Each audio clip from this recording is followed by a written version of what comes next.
Hey guys, and welcome to the Working Money channel. So after a sharp pop-up yesterday, Bitcoin is now back down to 10,584, up only 0.17% on the 24-hour.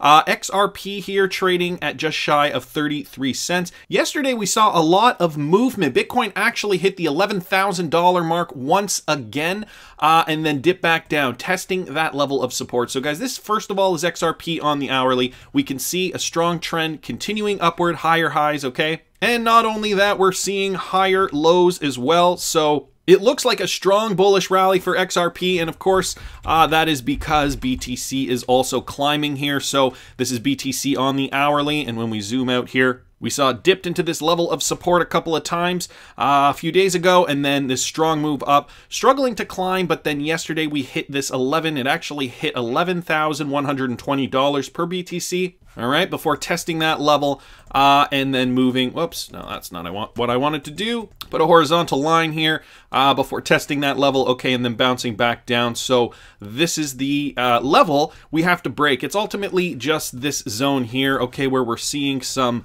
little bit of resistance here. But ultimately, I think that we will see this zone being broken fairly soon. I don't think it'll be too hard to pierce through that $11,000 mark. We have done it a couple of times before. Really, it's the 14,000, or rather the 13, where did we hit? 14,000, sorry, 13,880. That's going to be the big challenge. And guys, realistically, it could take another month. That wouldn't be unusual, but that's what will keep this market moving forward.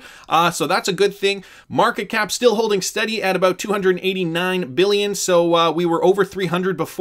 If we can get over 300 again, that would be great. But this is all looking great, okay? Bitcoin, you know, hitting that $11,000 psychological level. And guys, you noticing these are all round numbers? Round numbers, no rhyme or reason. People are just deciding that, you know, 11,000 is the number where I'm going to put my sell order, and then a bunch of people think that, and then a bunch of sell orders get triggered, and that's why we see this, okay? Right when it hits roughly that $11,000, $11,100 mark, we see sell orders trigger, and then people sell. But ultimately, it's pretty arbitrary where people are deciding to buy and when people are deciding to sell. And I think that trend will continue once we hit that $14,000 level. Once again, we'll start to see FOMO kick in. Boy, Bitcoin hit its recent high again, and the media, I'm sure, will latch on. FOMO will kick in, and hopefully from there, it won't be a long journey to 20,000. Then we'll see what happens at 20,000. I was talking to a friend yesterday at a party, and I was talking a bit about crypto. Of course. He's invested in XRP,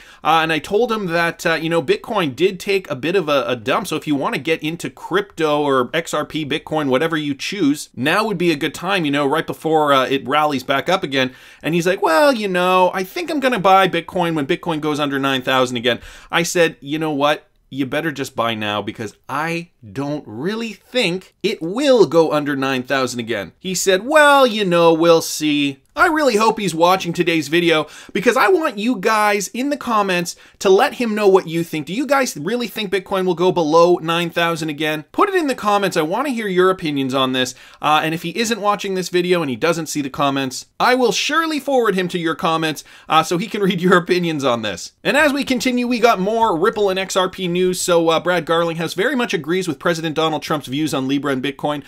This essentially just a clip from the interview he had, I guess, on Squawk Box, saying that he agrees with Steven Mnuchin and Donald Trump's tweets and their views on Bitcoin and crypto being regulated. And of course, Brad Garlinghouse agrees. Why wouldn't he agree? He's the CEO of Ripple, the only company that has been completely transparent and very compliant with regulators. I saw this too. 9 million XRP makes its way to an unknown Bitstamp exchange from an unknown wallet. And it's great that this kind of thing is making news. I look at the number 9 million and I think, boy, you know, that it was reported by Whale Alert.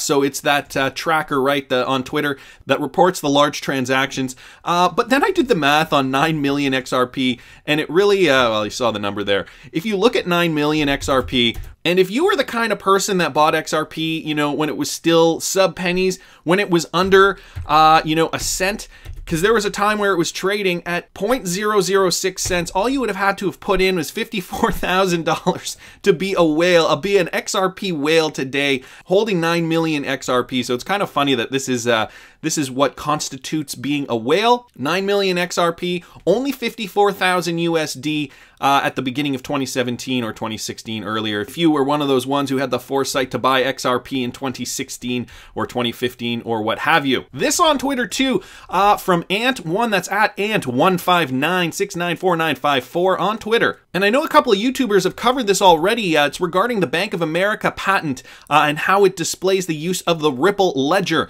And so at Dylan on Twitter tweeted this out, and there's an image of the patent here describing this. If you guys are interested in the tech, if you guys are interested in that kind of detail, I thought I'd bring it to you here. This kind of stuff is beyond me. I mean, although the technology is interesting, I'm more interested in the money, the charts, of course, but I will link this in the description for those of you who want to take a look at this. I think the most interesting part of this, to be honest with you, is that it was from the Bank of America patent, so another connection to Ripple, potentially using XRP. And we've got another tweet here from Ant1 on Twitter. Ripple and Mastercard partnership evidence arises. And so he links to this article here. On January 4th, 2019, XRP community member Darren Moore, that's at Fame21More, tweets out a link to a PDF that shows some promising information that Mastercard might be using Ripple's blockchain technology. And so I know this is an old article from January, but it got me thinking about the trifecta and how the big three credit card companies could all now be using XRP once those regulations occur. So Mastercard cross-border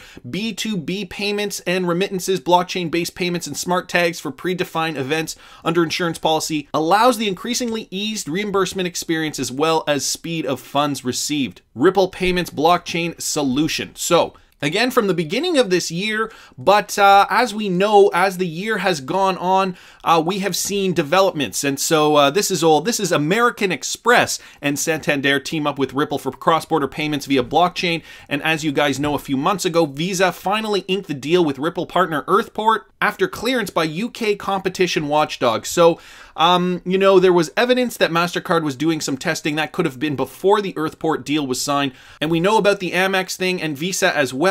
Ultimately, what this tells me is that these guys really have to be on the same page when it comes to the competition. It doesn't seem like these guys really want to undercut each other. They want to be using the same technology so that all their clients can be benefiting at the same time. They are doing that thing that gas stations do, you know, when one guy raises the price, the other guy raises the price, so that all the gas prices tend to be the same in a certain geographic area no matter where you go. I think Visa and Mastercard in particular have been, you know, friendly competitors for a long time. I think at this point they know how the game works.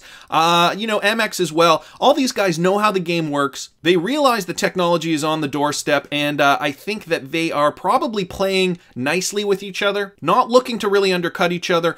We'll all be using Ripple technology in order to better the experience for their clients, and I think that's what it should be. If everybody uses Ripple technology, everybody wins. Except for Bitcoin maxis, of course. And so do you guys think Bitcoin will go below $9,000 again? Put it in the comments. I want to hear what you guys think. Please subscribe to the channel if you haven't already. Like the video if you like the content I'm providing. I always love hearing your comments. See you in the next one, guys.